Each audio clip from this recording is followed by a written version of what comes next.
இதுவரைக்கும் big Boss season 9ல 18+ content குடுத்தவங்கள தான் நம்ம இவங்கள மாதிரிலாம் இருக்கக்கூடாது. இதுதான் பெஸ்ட் உதாரணம்ன்ட்டு ஒரு சிலருடைய நேம்லாம் நம்ம பார்த்துருக்கோம். ஆனா லைஃப்ல சின்ன குழந்தைங்கள்லேருந்து பெரியவங்க வரைக்கும் இந்த மாதிரி உலகமகா நடிப்பா யாருமே இருக்கக்கூடாது. என்ன வேணாலும் பண்ணி யார வேணாலும் எந்த நிலைமைக்கு வேணாலும் கொண்டு போலான்றதுக்கு உதாரணமா இருக்கிறவங்க தான் சாண்ட்ரா. இன்னும் இவங்க திருந்தலையே நினைக்கும் போது தான் மன வருத்தமா இருக்கு. ஸோ இப்போ இவங்க ஒரு சம்பவம் ஒன்று பண்ணியிருக்காங்க. அது என்னன்ட்டு வாங்க இந்த வீடியோல பார்க்கலாம்.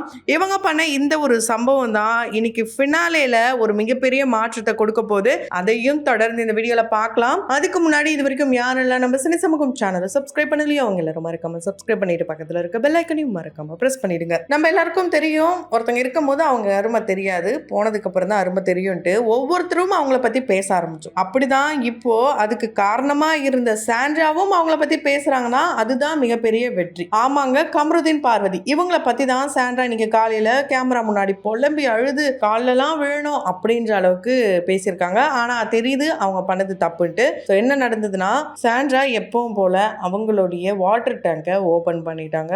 அது மட்டும் இல்லாம அவங்க என்ன சொல்றாங்கன்னா, பார்வதி அன்னைக்கு இந்த மாதிரி நடந்திருக்கும்னு நான் நினைக்கவே இல்லை. இன்னொரு விஷயம் என்னன்னா, நான் உன்னை மன்னிச்சிட்டேன். ஐயோ இல்ல இல்ல இல்ல இல்ல நான் உன்னை மன்னிக்கலாம் இல்லை, நான் மன்னிக்கிறதுக்கு யாரு, எனக்கு என்ன ரைட்ஸ் இருக்கு அப்படின்னு பேச ஆரம்பிச்ச சாண்ட்ரா, உன்னை எனக்கு ரொம்ப ரொம்ப பிடிக்கும், நீ என்னுடைய சிஸ்டர், நான் வெளியில இருந்து உள்ள வரும்போது யாருக்குமே உன்னை பிடிக்காம இருந்தது, ஆனா உள்ள வந்ததுக்கு அப்புறம் தான் எனக்கு உன்னை ரொம்ப ரொம்ப பிடிக்க ஆரம்பிச்சது, நான் உனக்கு அம்மா மாதிரி, இப்படியெல்லாம் ரொம்ப எமோஷ்னலா அட்டாக் பண்ண ஆரம்பிச்சிருக்காங்க. ஸோ இந்த எமோஷனல் உள்ள காருக்குள்ள இருக்கும் போதும் இருந்திருந்ததுன்னா கண்டிப்பா இப்படிப்பட்ட ஒரு நிலைமை வந்திருக்காது. டைட்டில் வின்னர் யாருன்றதை நம்ம எல்லாருமே முடிவு பண்ணி இருந்திருப்போம். ஸோ இப்போ வரைக்கும் ஒரு கன்ஃபியூஷன் தான், திவ்யாவா சபரியா இந்த ரெண்டு பேர்ல ஒருத்தவங்க தான் இருக்க போறாங்க. இது தொடர்ந்து பேச ஆரம்பிச்ச சாண்ட்ரா என்ன சொல்றாங்கன்னா, ரொம்ப ரொம்ப மிஸ் பண்றேன், எல்லாருமே ஒரே வீட்டில் இருக்கோம், ஆனா நீயும் கம்ருதீனும் இல்லாதது எனக்கு ரொம்ப கஷ்டமா இருக்கு, நீங்க என்னாலதான் வெளியே போனீங்க, அந்த ரெட் கார்டுலாம் கொடுப்பாங்க நான் எதிர்பார்க்கவே இல்லை, இப்படிலாம் நடந்திருக்கவே கூடாது, நான் உன்னை நேரில் பார்க்கணும், உன்னை பார்த்து கட்டி பிடிச்சி அழணும், காலில் விழணும்ட்டு அவங்க பாட்டுன்னு கட்டுரை எழுதி வச்சிருப்பாங்க போல இருக்கு, அதை ஒப்பிச்சிட்டு இருந்தாங்க.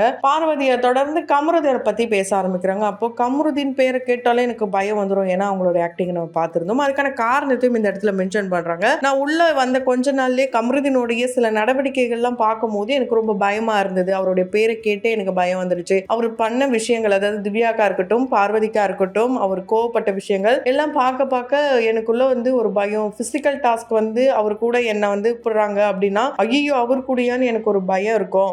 உண்மையாலே எனக்கு அந்த பயத்துல தான் அன்னைக்கு நான் அப்படி ரியாக்ட் பண்ணேன், மற்றபடி உன்னை பிடிக்காது அப்படிலாம் கிடையாது, எனக்கு உன் மேல ஒரு பயம் இருக்கு அப்படின்றத சொல்லியிருந்தாங்க. ஸோ இப்போ ரெண்டு பேரும் நீங்க உள்ள வந்தே ஆகணும், அந்த ரெட் கார்டெலாம் உங்களுக்கு வேணாம் அப்படின்ற மாதிரி அழுதுருக்காங்க. ஸோ இவங்க அழுத இந்த ஒரு சம்பவம் தான் மிகப்பெரிய மாற்றத்தை கொண்டு வந்திருக்கு. ஏன்னா அந்த டீம்ல இருந்தே ரெட் கார்டு ரிவோக் பண்ணியிருக்காங்களாம் அண்ட் ஃபினாலேக்கு கூப்பிட்டுருக்காங்களாம். ஆஃப்டர் செலிப்ரேஷன் வீடியோவை நம்ம பார்த்துருப்போம் கமருதீனை. ஸோ பார்வதியை பார்க்கவே இல்லைன்ட்டு பல பேருடைய வருத்தமா இருந்தாலும் அவங்க அம்மா அவங்க ஃப்ரெண்ட்ஸுன்ட்டு ஆள் மாற்றி அவங்களுடைய ஃபேன்ஸ் உட்பட எல்லாரும் அவங்கள பற்றி நிறைய ஃபோட்டோஸ் வீடியோஸ்லாம் எடிட் பண்ணி போயிட்டு இருக்காங்க. ஸோ இதெல்லாம் ஒரு பக்கம் இருக்கு. கமருதீன் பார்க்கலாம் அப்படின்ட்டு ஒரு பதில சொல்லியிருக்காராம். கண்டிப்பா அவர் வருவாரு அப்படின்னு கூட எதிர்பார்க்கலாம். ஆனா பார்வதி கிட்ட 3 முறை கெஞ்சிருக்காங்களாம். இந்த கெஞ்சி இதுக்கப்புறம் வேணா ஓகே நான் வந்துடுறேன் அப்படின்னு கூட ஒரு முடிவு எடுக்கிறதுக்கான வாய்ப்புகள் இருக்கான் பார்வதி. ஸோ ஏன்னா அவங்கள சென்ட் ஆஃப் பண்ணும்போது ஒரு பயனும் வரல, உள்ள எப்படி தனியாளா போனாங்களோ வெளியே வரும்போது தனியாளா, ஆனா உள்ள போகும்போது பல கனவு பல சந்தோஷங்கள் ஒரு எக்ஸைட்மெண்ட் இது எல்லாத்தோட உள்ள போனாங்க. ஆனா வெளியே வரும்போது அவ்வளவு மனசு உடைஞ்சு போயிட்டு நொந்து போயிட்டு அவ்வளவு மன வலியோட வெளியே வந்தாங்க. உண்மையாலே இது வரைக்கும் இந்த மாதிரியான ஒஸ்டான ஒரு மொமெண்ட் யாருக்குமே கிரியேட் ஆயிருக்காது. ஸோ அந்த மாதிரியான ஒரு மொமெண்ட் தான். ரெட் கார்டு கொடுத்து வெளியே அனுப்பிச்சவங்களாம் இந்த மாதிரி மெயின் டோர் வழியா தான் போய் நம்ம பார்த்துருக்க மாட்டோம், சைட்ல தான் அனுப்பிச்சிருப்பாங்க.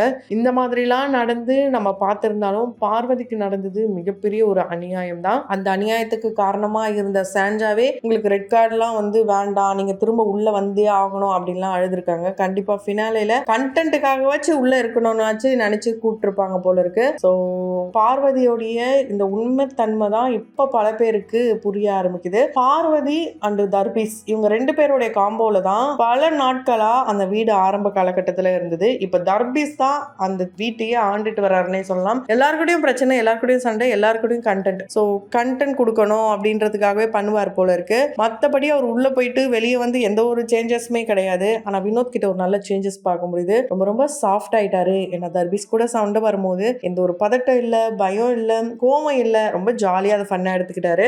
அது மட்டும் இல்லாம திவ்யா வந்து இப்போ வந்து கொஞ்சம் மெயினா இருக்காங்கன்னே சொல்லலாம். ரொம்ப ரூடு, கத்துது இந்த பொண்ணு. இப்படிலாம் பல பேரும் சொன்னாலும், இப்ப இந்த பொண்ணு வின் பண்ணா நல்லா இருக்கும்பா. ஏன்னா இதுவரைக்கும் ஒரு சீசன் தவிர எல்லா சீசன்லயும் ஆண்கள் தான் வின் பண்ணியிருக்காங்க. இந்த பொண்ணு வந்தா நல்லா இருக்கும். உண்மை இருக்கு இந்த பொண்ணு கிட்ட. கண்டிப்பா வின் பண்ணணும் அப்படிலாம் வந்து நிறைய ஆசைப்படுறாங்க. ஸோ அது நடக்குமான்றத நம்ம வந்து ஃபினாலேல பார்த்து தெரிஞ்சுக்கலாம். அண்ட் ஒரு பக்கம் சபரி, இன்னொரு பக்கம் திவ்யா, இந்த காம்போல தான் இருக்க போகுது. அண்ட் அரோரா எவிக்ட் ஆயிட்டாங்க அப்படின்லாம் டாக்ஸ் போகுது. அதுக்கு ரீசன் என்னன்னா, உள்ள இப்போ வந்திருக்க கவின் அண்டு சாண்டி, இவங்க 2 பேரால தான் வெளியே போயிட்டாங்க. ஏன்னா வந்து செலிப்ரேஷன் அவ்வளோ ஒருத்தங்க வந்து இன்னொருத்தங்களை கூட்டு போயிடுவாங்க. நம்ம நிறைய சீசன்ல பார்த்துருக்கோம். அந்த மாதிரி அரோரா தான் லீஸ்ட்ல இருக்காங்களாம். ஸோ அரோராவை வந்து எவிக்ட் பண்றதுக்கான வாய்ப்புகள் ரொம்ப ரொம்ப அதிகமா இருக்குன்ட்டு நிறைய டாக்ஸ் போயிட்டு இருக்கு. கண்டிப்பா அரோரா வெளியே வந்தா உங்களுடைய ரியாக்ஷன் எப்படி இருக்கும் அப்படின்றத கமெண்ட் பாக்ஸ்ல மறக்காம கமெண்ட் பண்ணுங்க. உண்மையாலே இந்த திவ்யாவை பத்தி நம்ம புரிதல் வந்து ரொம்ப கம்மி தான். அவங்கள பத்தி நிறைய விஷயங்கள் இருக்கு. ஆனா அவங்க எல்லா இடத்திலும் எதுவுமே சொன்னதில்ல. அவங்க வந்து ஒரு பாசத்துக்கு ஏங்குறவங்க அப்படின்னு மட்டும் புரிஞ்சுது. ஏன்னா அந்த நட்பு வீடியோ பார்த்ததுக்கு அப்புறம் ஒவ்வொருத்தரோட ஃப்ரெண்ட்ஷிப் பத்தி பேசும்போது அவங்க ரொம்பவே எமோஷனல் ஆயிட்டாங்க. அதை பார்க்குற நமக்கும் கண்ணு கலங்குச்சு. அதை பார்த்துட்டு பிரஜன் வந்து நான் எப்பவுமே கூட இருப்பேன் அப்படின்னு சொன்னாரு. அதெல்லாம் பார்த்துட்டு ரொம்ப ஆக்ட் பண்ணிட்டு ஓடி வந்து டார்லிங் கட்டி பிடிச்சி அது ஒரு சீனை கிரியேட் பண்ணாங்க சாண்ட்ரா. அதுக்கப்புறம் எப்பவும் போல திவ்யா சாண்ட்ராவோட மனசை புரிஞ்சுக்கிட்டு ஓரம் கட்டிட்டாங்க. ஆனா பிரஜன் இப்படி பண்ணுவாருன்னு எதிர்பார்க்கல. ஏன்னா பிரஜன் சாண்ட்ரா 2 பேரும் உட்காந்து பேசும்போது அவ வாழ்க்கையை அடிச்சுட்டா, அவ ரொம்ப சேஞ்ச் ஆயிட்டா, அவளுடைய ஒரிஜினல் ஃபேஸ் இப்பதான் ரிவீல் ஆகுது, இது போலலாம் வந்து பேசுறாரு. ஸோ ரொம்ப பேடா இருக்கு. அதெல்லாம் கண்டிப்பா இதெல்லாம் வெளியே போயிட்டு பார்த்துட்டு இதுக்கப்புறம் இந்த குடும்பத்துக்குள்ளேயே நம்ம வந்து ஃப்ரெண்ட்ஷிப் வச்சுக்க கூடாது. கண்டிப்பா அந்த மனநிலைக்கு வந்துருவாங்க. உண்மையாலே என்ன நடக்க போகுது அப்படின்றத வெயிட் பண்ணி தான் பார்க்கணும். அதுக்கு முன்னாடி கம்ருதீன் பார்வதியோட இந்த என்ட்ரியை பத்தி நீங்க என்ன நினைக்கிறீங்க?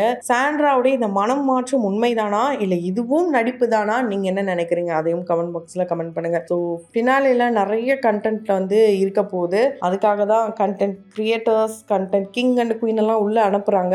இவங்களுடைய இந்த ரீ என்ட்ரியை பத்தி உங்களுக்கு என்ன கருத்துக்கள் இருக்கோ அதை கமெண்ட் பாக்ஸ்ல மறக்காம கமெண்ட் பண்ணுங்க. தொடர்ந்து வீடியோஸ்லாம் பார்க்கணும்னு நினைச்சீங்கன்னா உடனே நம்ம சினி சமூகம் சேனலை சப்ஸ்கிரைப் பண்ணிட்டு பக்கத்துல இருக்க பெல் ஐக்கனையும் மறக்காம பிரஸ் பண்ணிடுங்க.